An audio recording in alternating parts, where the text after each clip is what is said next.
चर्चा में क्यों श्रृंखला के एपिसोड 4 में आप सभी का स्वागत है। आज का विषय है G20। यानी आज हम G20 से जुड़े हुए विभिन्न पहलुओं का विश्लेषण करेंगे। G20 से संबंधित जो टॉपिक आज कवर किए जाएंगे वे इस प्रकार हैं। G20 का परिचय, स्थापना, G20 के सदस्य, उद्देश्य एवं कार्य, G20 की संरचना, G20 ट्रोइका शिखर सम्मेलन और वर्तमान का बाली शिखर सम्मेलन। साथ में हम समझेंगे कि बाली शिखर सम्मेलन में प्रधानमंत्री मोदी ने क्या कहा और आगामी दिल्ली शिखर सम्मेलन को भी हम जानेंगे।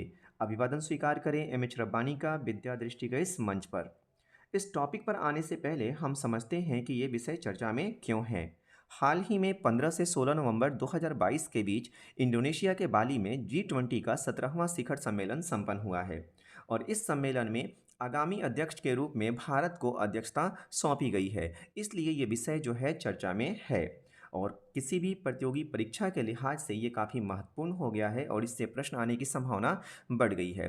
लेकिन मूल विषय पर आने से पहले हम समझते हैं कि ये जो सम्मेलन वर्तमान में बाली का चल रहा है, बाली सम्मेलन जो चल रहा है इंडोनेशिया में, इंडोनेशिया के बारे में थोड़ा सा आप जान ले। देखिए, इंडोनेशिया जो है आपको पता होगा कि एक मुस्लिम डोमिनेंट कंट्री है, जहाँ की मात्र 2% आबादी जो है वो हिंदू है। लेकिन जो इंडोनेशिया का बाली है ना, वहाँ पे हिंदुइज़्म जो है एक मेजॉरिटी रिलीजन है, यानी कि हिंदुइज़्म का प्रैक्टिस ज़्यादा होता है। बट आपको ये बात ख्याल रहे कि जो बाली में हिंदुइज़्म प्रैक्टिस किया जाता है वो हिंदुस्तान के अंदर प्रैक्टिस किए जाने वाले हिंदुइज़्म से काफ़ी अलग है। एक और इंटरेस्टिंग चीज़ ये है कि इंडोनेशिया का जो राष्ट्रीय चिन्ह है वो है गरुड़, और हमें पता है कि गरुड़ा जो है वो भगवान विष्णु का सवारी है हिंदुस्तान की परंपरा के अनुसार। ठीक है, यहाँ पे इंडोनेशिया के अंदर कई सारे हिंदू मंदिर आपको देखने को मिल जाएंगे। उसमें एक बहुत प्रसिद्ध मंदिर है प्रम्बनम टेम्पल करके। ये मैं आपको इसलिए बता रहा हूँ क्योंकि प्रम्बनम टेम्पल जो है यूनेस्को वर्ल्ड हेरिटेज साइट में भी शामिल है और ये मंदिर त्रिमूर्ति का मंदिर है, यानी कि ब्रह्मा विष्णु महेश का मंदिर है और ये दक्षिण एशिया का सबसे बड़ा हिंदू मंदिर के तौर पर जाना जाता है। ये प्रम्बनम मंदिर है जावा द्वीप में। इंडोनेशिया जो है कई सारे द्वीपों का समूह है, उसी में एक द्वीप है जावा। जावा में ये मंदिर आपको देखने को मिल जाएगा। इसके अलावा एक और मंदिर जो है बड़ा पॉपुलर है, पूरा लेम्पयोंग करके, ये बाली में है और इसे द टेम्पल ऑफ 1000 स्टेप्स के नाम से जाना जाता है क्योंकि इस मंदिर में दाखिल होने के लिए हज़ारों सीढ़ियाँ चढ़नी पड़ती है। ये बातें मैं आपको इसलिए बता रहा हूँ क्योंकि G20 जितना महत्वपूर्ण है एग्ज़ाम के पॉइंट ऑफ व्यू से, उतना ही महत्वपूर्ण है इंडोनेशिया के कल्चर के बारे में थोड़ा बहुत आपको जानना, क्योंकि इंडोनेशिया का जो कल्चरल जुड़ाव है ना वो हिंदुस्तान से है। इंडोनेशिया के अंदर जो हिंदुइज्म प्रैक्टिस किया जा रहा है उसका कहीं ना कहीं कनेक्शन जो है वह हिंदुस्तान से है। तो अगर आप इंडोनेशिया के बारे में, बाली के बारे में और वहाँ के कल्चर के बारे में और अधिक जानना चाहते हैं तो हमारी एक नई श्रृंखला है जाने दुनिया जहान में, आप इसे देख सकते हैं। तो आते हैं हम अपने मूल विषय पर और हमारा मूल विषय है G20। G20 से जुड़े हुए एक एक टॉपिक को हम सिलसिलेवार तरीके से समझने का प्रयास करेंगे। सबसे पहले हम समझते हैं G20 की स्थापना को। देखिए, 1997 के एशियाई संकट के बाद इसकी ज़रूरत महसूस की गई। बेसिकली 1997 में खास करके जो पूर्वी एशिया है ना, वो आर्थिक संकट के दौर से गुजर रहा था और ऐसा महसूस किया जा रहा था कि पूरी दुनिया जो है वो आर्थिक संकट के चपेट में आ जाएगी। इसलिए अंतर्राष्ट्रीय वित्तीय स्थिरता को बनाए रखने के लिए सितंबर 1999 में G20 की स्थापना की गई। G7 द्वारा विकसित और विकासशील दोनों अर्थव्यवस्थाओं के सहयोग से स्थापित किया गया। यानी ये जो G20 का निर्माण हुआ है वो G7 के द्वारा किया गया और इसमें विकसित और विकासशील दोनों तरह की अर्थव्यवस्थाएं शामिल है। अगर हम G20 के सदस्यों की बात करें, कुल 20 सदस्य हैं, इसमें 19 देश हैं और एक यूरोपीय यूनियन है। यूरोपीय यूनियन को इसमें एक इकाई के तौर पर माना जाता है। G20 के सदस्यों पर एक नज़र हम डालते हैं। देखिए, सबसे पहले आप समझिए G7 के बारे में। देखिए, G7 जो है उसमें ये 7 कंट्री शामिल हैं, यानी Canada, France, Germany, Italy, Japan, United kingdom और यूनाइटेड स्टेट्स ऑफ अमेरिका। ये G7 है और इसमें जब हम रसिया को शामिल कर लेते हैं तो बनता है G8 और इसमें कुछ और कंट्री शामिल हो जाते हैं तो हो जाता है हमारा क्या, G20। अब G8 के अलावा या G7 के अलावा ऐसे कौन कौन से कंट्री हैं जो कि G20 में शामिल हैं, तो वो है अर्जेंटीना, ऑस्ट्रेलिया, ब्राज़ील, चाइना, यूरोपीय union, India, Indonesia, Mexico, Saudi Arabia, south Africa, south Korea और टर्की। ये देश जो है G20 के मेंबर हैं। अब इसमें जो बात हमें ख्याल रखना है ना, वो क्या ख्याल रखना है, आप इसे ध्यान से देखें। देखिए, अगर हम बात करें साउथ अफ्रीका की, तो एकमात्र देश है जो कि अफ्रीका महाद्वीप से G20 में शामिल है। तो ये साफ दिखाता है कि G20 के अंदर अफ्रीका महाद्वीप का जो प्रतिनिधित्व है वो न्यायसंगत नहीं है। यानी अगर G20 को और ज़्यादा रेलेवेंट बनाना है तो अफ्रीका के कुछ और देशों को शामिल किया जाना चाहिए। एकमात्र देश हमें दक्षिण अफ्रीका दिख रहा है। इसके अलावा अगर आप देखें एशिया की बात कर लें, तो एशिया में आप नोटिस करें कौन कौन से देश शामिल हैं। इंडिया शामिल है, ठीक है, इंडिया हो गया, सऊदी अरेबिया हो गया, टर्की हो गया, ठीक है, इसके अलावा इंडोनेशिया हो गया। तो ये जो देश हैं, और इसके अलावा रशिया हो गया। तो ये करीबन 5 देश हैं एशिया के जो G20 में शामिल हैं। यानी G20 में भी अगर देखा जाए तो यूरोपीय देश जो हैं वो ज़्यादातर हैं। तो फिर भी अगर देखा जाए ओवरऑल मिलाकर, तो G20 एक ऐसा ग्रुप है जिसमें आपको विकसित देश भी देखने को मिल रहे हैं और विकासशील देश भी देखने को मिल रहे हैं। और इसमें कहाँ-कहाँ के यूरोप, अमेरिका, अफ्रीका और एशिया महाद्वीप के देश जो हैं मेंबर के तौर पर शामिल किए गए हैं। G20 के उद्देश्यों को समझते हैं कि G20 का निर्माण क्यों किया गया। देखिए, वैश्विक अर्थव्यवस्था से जुड़े हुए जो प्रमुख मुद्दे होते हैं ना, उन मुद्दों पर चर्चा करने के लिए, विकसित और विकासशील अर्थव्यवस्थाओं को एक साथ लाने के लिए एक मंच उपलब्ध कराने के उद्देश्य से G20 का निर्माण किया गया। यानी G20 के निर्माण के पीछे मेन उद्देश्य ये था कि जो दुनिया की विकसित और विकासशील अर्थव्यवस्थाएं हैं उनको एक मंच उपलब्ध कराया जा सके। किसके लिए? तो वैश्विक अर्थव्यवस्था से जुड़े हुए विभिन्न मुद्दों पर चर्चा के लिए। G20 का उद्देश्य में शामिल किया गया है निम्न को बढ़ावा देना, यानी वैश्विक आर्थिक विकास, अंतर्राष्ट्रीय व्यापार, वित्तीय बाजार के नियमन को बढ़ावा देना। G20 ब्रेटन वुड्स संस्थागत प्रणाली की रूपरेखा के भीतर आने वाले अहम देशों के बीच अनौपचारिक बातचीत और सहयोग को बढ़ावा देने का भी काम करता है। अब ये जो ब्रेटन वुड्स संस्थागत प्रणाली है ना, इसके माध्यम से दो महत्वपूर्ण संस्थाओं का निर्माण किया गया था। एक है आपका इंटरनेशनल मॉनेटरी फंड यानी IMF, और दूसरा है द वर्ल्ड बैंक यानी कि WB।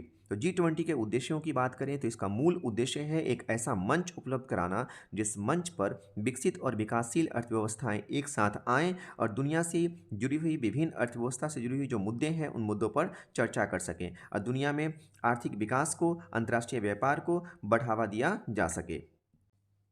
G20 के कार्यों को समझते हैं। G20 के कार्यों को ना दो वर्गों में बांटा गया है। पहला है शेरपा ट्रैक। शेरपा ट्रैक में कैसे कार्यों को रखा गया है?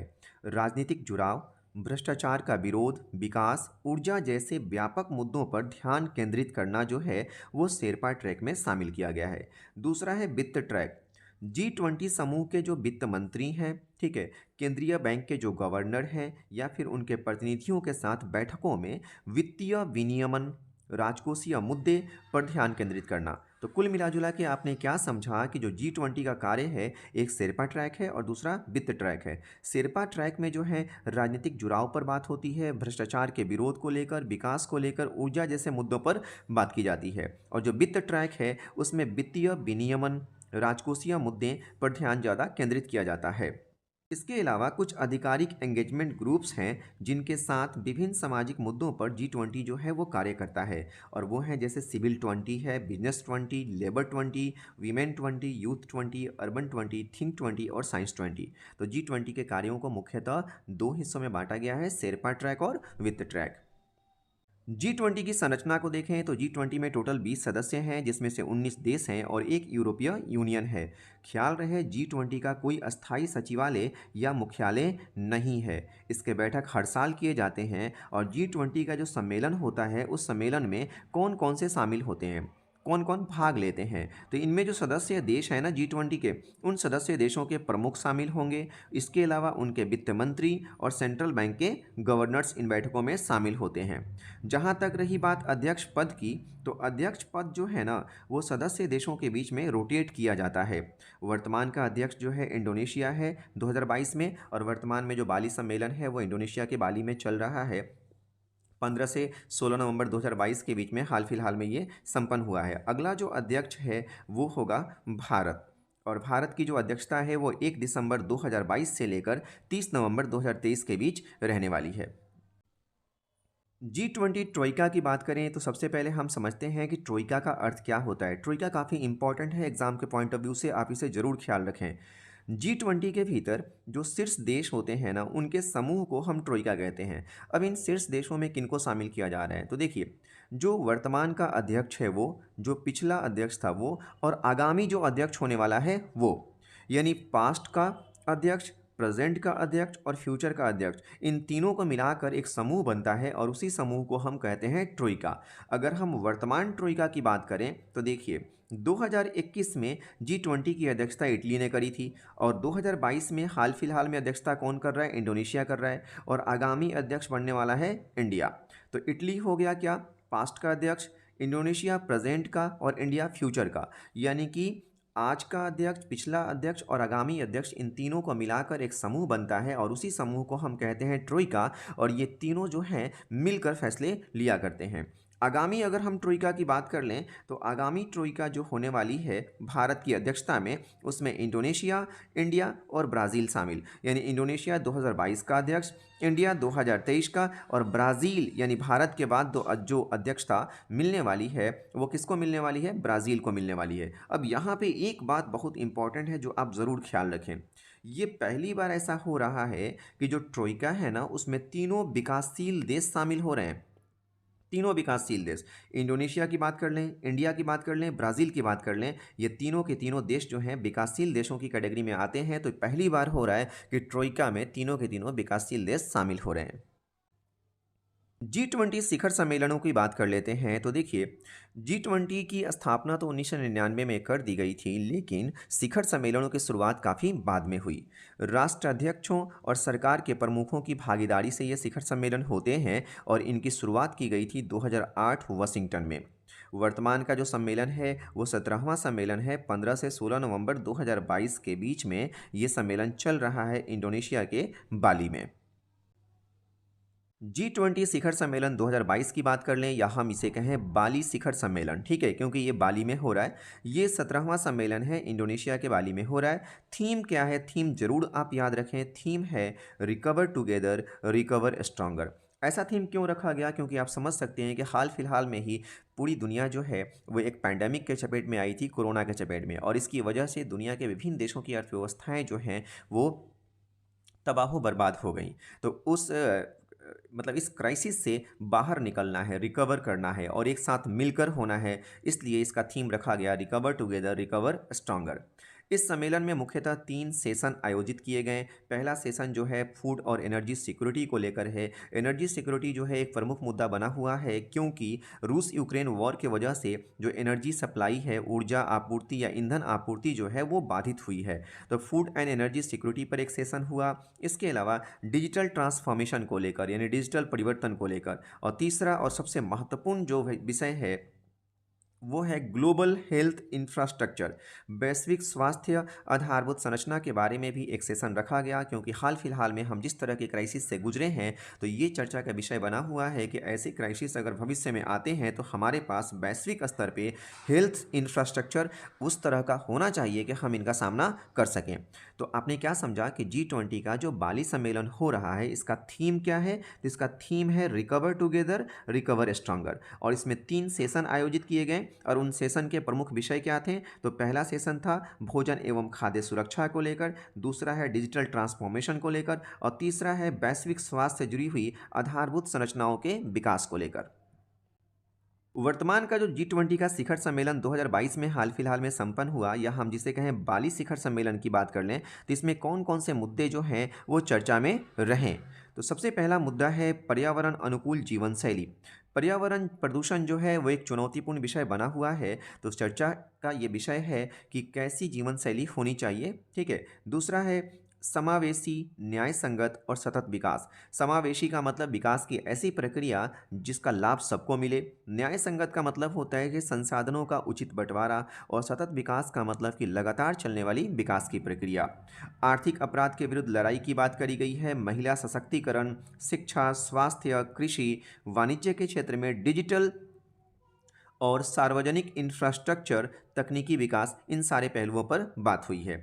स्किल मैपिंग की बात की गई। संस्कृति और पर्यटन, खाद्य सुरक्षा, ऊर्जा सुरक्षा, ग्रीन हाइड्रोजन, आपदा जोखिम में कमी, ये सारे मुद्दे जो हैं ना G20 के वर्तमान बाली सम्मेलन में चर्चा के विषय रहें। तो आगामी अध्यक्ष भारत बनने वाला है, तो हम ये कह सकते हैं कि भारत के सामने ये सारी क्या हैं, चुनौतियाँ हैं। G20 शिखर सम्मेलन में कौन-कौन से प्रमुख नेता हैं जो पार्टिसिपेट किए हैं, इनका नाम आपको ख्याल रखना चाहिए। देखिए, भारत की तरफ से माननीय प्रधानमंत्री श्री नरेंद्र मोदी जी शामिल हुए हैं और G20 की बैठक के अतिरिक्त मोदी जी की कुछ द्विपक्षीय वार्ताएं भी वहां पर हुई हैं कुछ देशों के प्रमुख से। इंडोनेशिया के जो राष्ट्रपति हैं जोको विडोडो, उनसे हुई है। सिंगापुर के जो राष्ट्रपति हलीमा याकोब, उनसे। फ्रांस के इमैनुअल मैक्रोन से। ब्रिटेन के ऋषि सुनक से, जो कि ब्रिटेन के हाल फिलहाल में पीएम बने हैं, इनसे भी हमारे प्रधानमंत्री की बात हुई है। और ब्रिटेन से हम ना एफटीए साइन करने के लिए प्रयास कर रहे हैं लगातार। तो देखना होगा कि क्या ब्रिटेन से हमारा एफटीए साइन हो पाता है कि नहीं, अर्थात मुक्त व्यापारिक समझौता हमारा साइन हो पाता है कि नहीं। इसके अलावा भी जो G20 शिखर सम्मेलन में कुछ नेता शामिल हुए हैं, जो फेमस नेताओं की अगर हम बात कर लें, तो अमेरिका के जो बाइडेन हैं, वहाँ के राष्ट्रपति हैं ये। जर्मनी के ओलेफ स्कोल्स हैं, जो कि चांसलर हैं, जर्मनी के प्रमुख को चांसलर कहा जाता है। चीन के शी जिनपिंग हैं। और रसिया का ख्याल करें आप, रसिया के प्रेसिडेंट इस सम्मेलन में नहीं शामिल हुए हैं। मतलब G20 के जो शिखर सम्मेलन है, इसमें हर देश का राष्ट्र प्रमुख शामिल हुआ है, लेकिन रसिया के प्रेसिडेंट शामिल नहीं हुए हैं, उनके तरफ से कोई दूसरा रिप्रेजेंटेटिव इसमें शामिल हुआ है। तो ये कुछ प्रमुख नेता हैं जो कि G20 के सम्मेलन में शरीक हुए हैं। अब हम बात करते हैं G20 शिखर सम्मेलन 2022 यानी कि बाली सम्मेलन में प्रधानमंत्री मोदी ने क्या कहा। देखिए, प्रधानमंत्री मोदी ने रूस यूक्रेन युद्ध में युद्ध विराम और कूटनीति का आह्वान किया। मतलब कूटनीति के पहल से युद्ध विराम किया जाना चाहिए, युद्ध किसी भी चीज़ का विकल्प नहीं है, ऐसा मोदी जी ने बोला। दूसरी बात है, जलवायु परिवर्तन और कोविड महामारी द्वारा उत्पन्न चुनौतियों पर भी अपने विचार रखे मोदी जी ने। भारत के ऊर्जा सुरक्षित होने के महत्व को रेखांकित किया और उर्वरक की कमी को लेकर मोदी जी ने एक स्टेटमेंट दिया कि today's fertiliser shortage is tomorrow food crisis. इसका अर्थ है कि आज का जो उर्वरक शॉर्टेज है ना, वो कल के लिए भोजन संकट का कारण बन सकता है। प्रधानमंत्री मोदी के एक स्टेटमेंट को मैं यहाँ पे कोट कर रहा हूँ, ठीक है। उनका कहना था कि वैश्विक विकास के लिए भारत की ऊर्जा सुरक्षा महत्वपूर्ण है, क्योंकि भारत दुनिया की सबसे तेज़ी से उभरती हुई अर्थव्यवस्था है। हमें ऊर्जा की आपूर्ति पर किसी भी प्रतिबंध को बढ़ावा नहीं देना चाहिए और ऊर्जा बाजार में स्थिरता सुनिश्चित की जानी चाहिए। यह स्टेटमेंट काफ़ी महत्वपूर्ण है, क्योंकि वर्तमान में जो रूस यूक्रेन का युद्ध चल रहा है, उस युद्ध की वजह से ऊर्जा आपूर्ति जो है वो ज़रूर बाधित हुई है। ठीक है, तो इस वजह से ऐसे समय में मोदी जी का ये कहना कि ऊर्जा आपूर्ति को लेकर किसी भी प्रतिबंध को हमें बढ़ावा नहीं देना चाहिए, ये कहीं ना कहीं एक स्ट्रॉन्ग मैसेज है रूस के लिए। 2023 में G20 का शिखर सम्मेलन आयोजित किया जाना है। 18वां शिखर सम्मेलन होगा नई दिल्ली में। तो भारत की अध्यक्षता में 9 से 10 सितंबर 2023 के बीच दिल्ली के प्रगति मैदान में इसका आयोजन किया जाना है, ठीक है। और ये दिल्ली सरकार के लिए एक चुनौतीपूर्ण कदम होगा कि इसका आयोजन सफल कराए वो। भारत जो है 1 दिसंबर 2022 से लेकर 30 नवंबर 2023 तक G20 का अध्यक्ष रहेगा। और हमने जो थीम डिसाइड किया है G20 का, वो है वसुधैव कुटुंबकम। हम मान के चलते हैं, परंपरा है हमारे यहाँ की पूरी वसुधा यानी पूरी जो धरती है वो हमारे लिए क्या है, एक परिवार है। और सारे के सारे इस धरती पर रहने वाले लोग हमारे परिवार के क्या हैं, मेंबर हैं। तो G20 का जो थीम हमने डिसाइड किया है वो है वसुधैव कुटुंबकम। एग्जाम के पॉइंट ऑफ व्यू से बहुत इंपॉर्टेंट है। आप ख्याल रखेंगे कि जो G20 का अगला सम्मेलन होने वाला है वो कहाँ होने वाला है, तो नई दिल्ली में होने वाला है। और इसका थीम क्या है, वसुधैव कुटुंबकम, यानी कि one earth one family one future. ये जो सम्मेलन होने वाला है, इस सम्मेलन में भारत अध्यक्ष के तौर पर कुछ देशों को अतिथि के तौर पर आमंत्रित करेगा। वो देश हैं बांग्लादेश, मिस्र, Mauritius, Netherlands, Nigeria, Oman, Singapore, Spain, संयुक्त अरब अमीरात। ये वैसे देश हैं जो कि G20 के मेंबर नहीं हैं और इनको एक गेस्ट के तौर पर भारत आमंत्रित करेगा। अब इसमें एक फैक्ट आपको ना ख्याल रखना है और उसको याद रखिएगा, और वो है स्पेन। स्पेन जो है अस्थाई गैर सदस्य के तौर पर G20 में शामिल होता है। मतलब स्पेन G20 का मेंबर नहीं है, एक गैर सदस्य है, मेंबर नहीं है, बट अस्थाई तौर पर यह G20 के मीटिंग्स में शामिल होता है।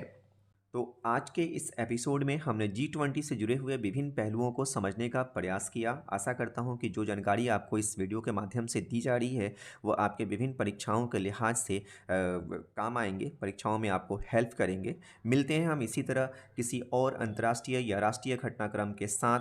तब तक के लिए आप पढ़ते रहें, व्यस्त रहें और मस्त रहें।